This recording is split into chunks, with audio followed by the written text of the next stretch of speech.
Gracias.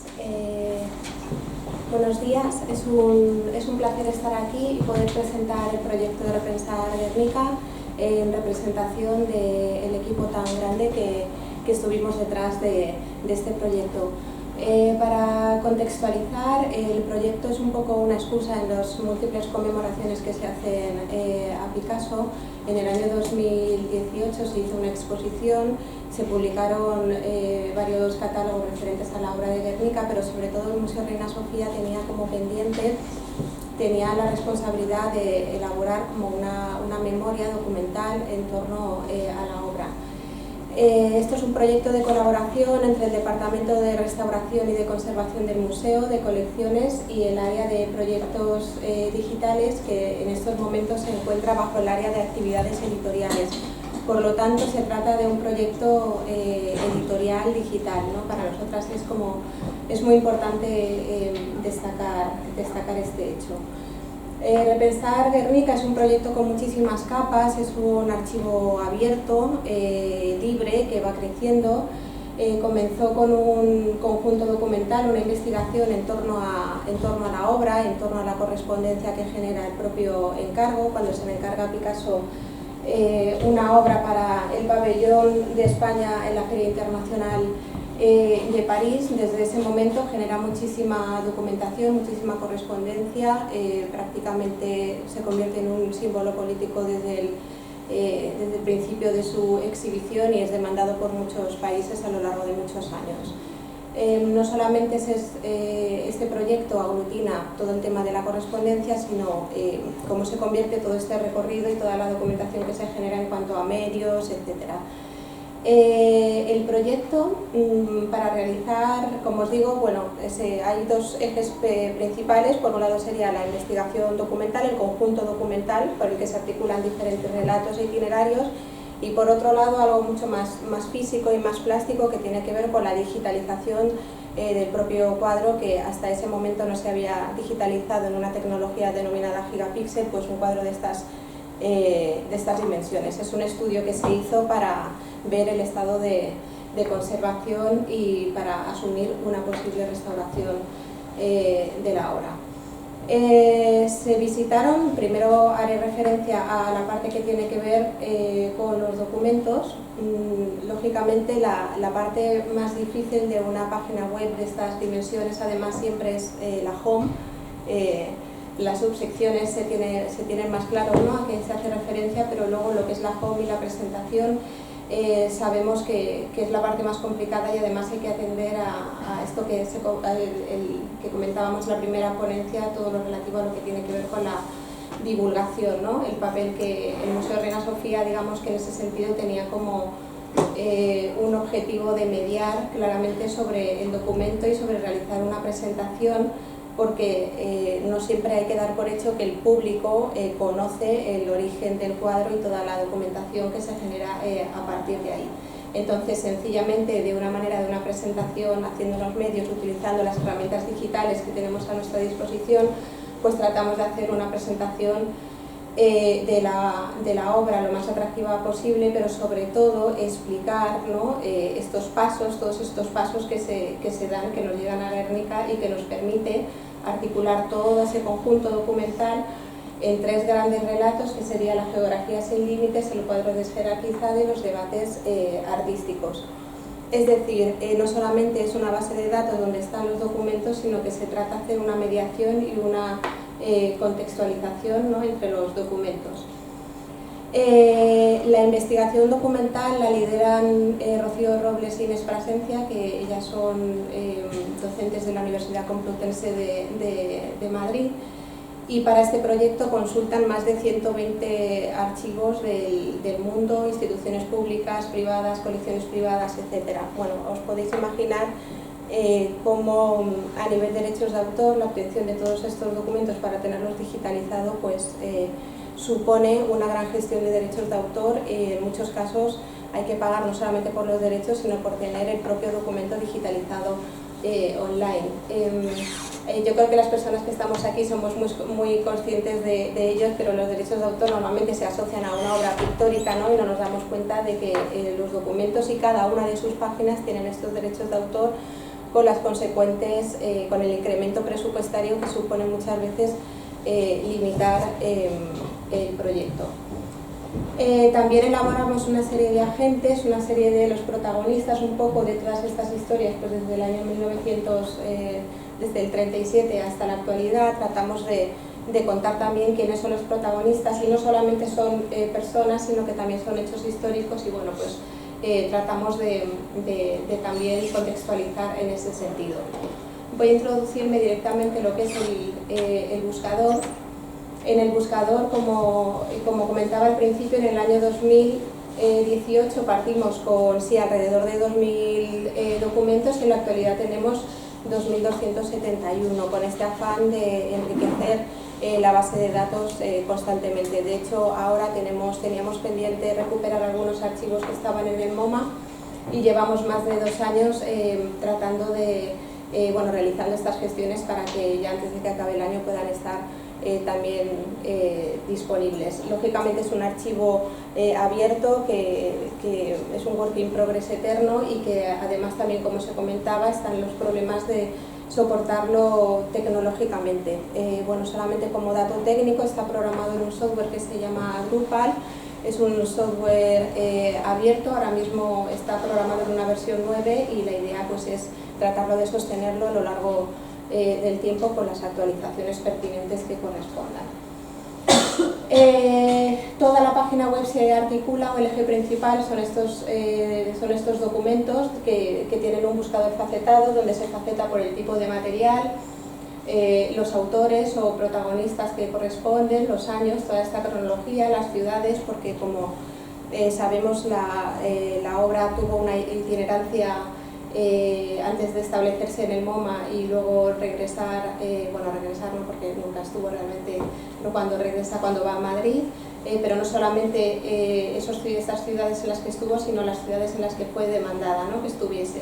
Los archivos de origen, esta es la parte más interesante de todo el proyecto, porque entendemos que se puede convertir como una herramienta académica al indicar siempre los archivos de origen y propiciar siempre esa búsqueda circular y recurrente. Las exposiciones podría ser otro filtro en las que estuvo. Por sencillamente hacer un ejemplo de, por ejemplo, pues ver la correspondencia institucional que corresponde, por ejemplo, con Alfred Barr, que fue el director del MoMA durante esos primeros años. Encontramos, por ejemplo, pues en el año 1957, referentes a Nueva York, y el archivo del que proceda, por ejemplo, del museo. Bueno, pues comentar que como uno de los añadidos, o esta labor siempre tratar de hacer un poco más divulgativa y de mediar en los documentos, tratamos de naturalizar incluso los propios resultados de la búsqueda, ¿no?, que se han encontrado 7 documentos datados en 1957, archivados en el MoMA, creados por Barr en Nueva York, de tipo correspondencia institucional. Sencillamente es una manera, son pequeñas herramientas para naturalizar las búsquedas. Por ejemplo, navego en este documento por enseñaros también esa labor de mediación que hacemos, y cómo tratamos de que, lógicamente, detrás hay una base de datos donde estos campos, ¿no?, están de forma más árida, pero lo que tratamos es pues de incluir el título, un pequeño resumen siempre de cada uno de los documentos. Como digo, hay muchas correspondencias, hay muchos documentos que son manuscritos, entonces siempre ayuda esa pequeña explicación. El autor, que claro, es linkable, el año, el tipo de material, el archivo de origen, y por ejemplo aquí lo que hacemos es contextualizarlo en una serie de relatos o de unos temas relacionados que intentamos hacer que sea como más comprensible y propiciar mucho la búsqueda de documentos. Obviamente también siempre relacionamos unos documentos para que la búsqueda pues sea más circular. En esta necesidad que comento de mediar sobre los documentos, se elaboran una serie de itinerarios donde estos grandes 3 ejes que presentaba en la parte principal pues nos ayudan a explicar un poco y a contextualizar durante todos esos años cuál es la situación política que pues, como es muy compleja, es muy difícil y no la podemos dejar de lado, pero tratamos de hacer como pequeños artículos para que se vean las consecuencias, ¿no? Que genera la realización de esta obra. Pues, por ejemplo, sobre los bombardeos, ¿no? Como automáticamente representa esa imagen de bombardeo, pero cómo se producen otros bombardeos a lo largo del territorio y cómo pues tratamos siempre de asociar documentos, por ejemplo la guerra en tiempo real, ¿no? Desde esas fotografías de bombardeos hasta como hoy prácticamente son retransmitidas en streaming las guerras y bueno, pues atender, ¿no? A todas esas todos esos ejes temáticos y tratar de llevarlo pues hasta la actualidad y cómo sigue siendo eterno, ¿no? El uso de esta obra.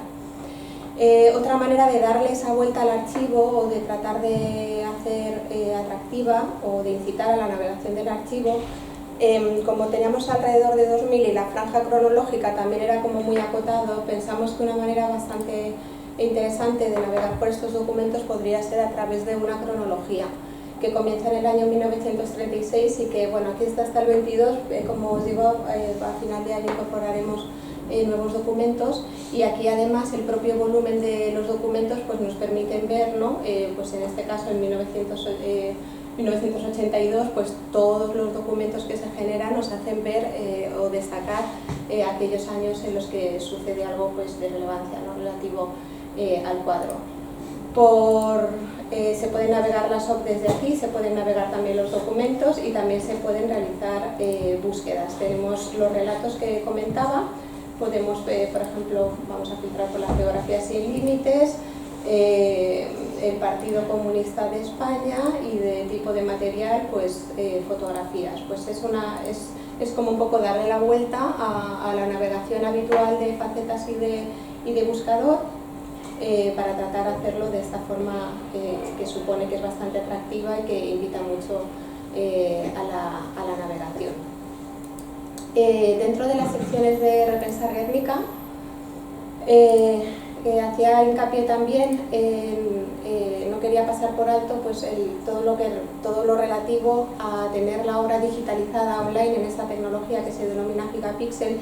Es una tecnología que permite pues, que la obra se pueda ver en gran detalle.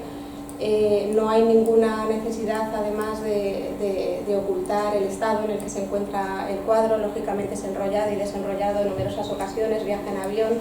Y bueno, cuando la única vez que estuve en Latinoamérica, que fue durante la Bienal de Sao Paulo, pues ya el año 1952 pues la obra ya tiene un nivel de deterioro importante y además se le aplican técnicas pictóricas, de restauración de la época, como es la aplicación de cera, y se puede observar aquí, ¿no? Pues claramente, por ejemplo, el estado del cuadro. Lejos de, aparte de la navegación y ver en detalle también pues todo lo que supone a nivel de debates artísticos, etcétera, o sea, lo que supone, como hemos visto, el símbolo político, pero también entra en un debate donde lo figurativo y lo abstracto se está debatiendo. Entonces, bueno, pues aparte de ver el valor iconográfico, se trata de ver también el estado de la propia obra, pero nos parecía muy interesante incluir el estudio que habían hecho los conservadores y los restauradores sobre el cuadro. Es decir, ellos lo que hacen es que desarrollan un software en el que permiten ver pues las alteraciones que ha tenido la obra.